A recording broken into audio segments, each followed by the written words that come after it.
बहुत समय पहले की बात है। एक घने जंगल में एक लकड़बग्घा रहता था जिसका नाम बालसर था। वह बाकी लकड़बग्घों से थोड़ा अलग था। जहां दूसरे लकड़बग्घे जंगल के अन्य जानवरों पर हमला कर अपनी भूख मिटाते थे, वहीं बालसर ऐसा करने से बचता था। वह भोजन के लिए ज्यादातर गिरे हुए फल, मरे हुए जानवरों के अवशेष या फिर छोटी मोटी चीजें खाकर अपना गुजारा करता था। बालसर को जंगल के बाकी जानवर थोड़ा अजीब समझते थे, क्योंकि वह कभी किसी पर हमला नहीं करता था। लेकिन वह काफी बुद्धिमान भी था।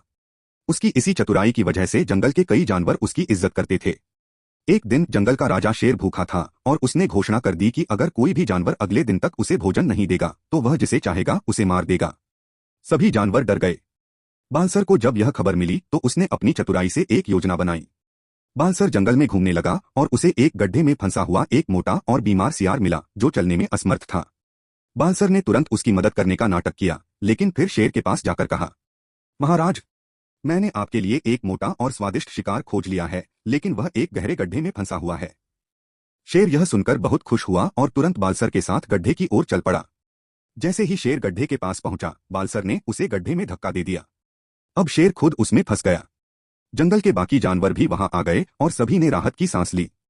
शेर के गड्ढे में फंसने के बाद जंगल के जानवरों ने तय किया कि वे अब एक नया राजा चुनेंगे जो दयालु और बुद्धिमान हो। सबने मिलकर बालसर को अपना नया राजा बना लिया। बालसर ने जंगल में शांति और न्याय की स्थापना की और सभी जानवर खुशी खुशी रहने लगे।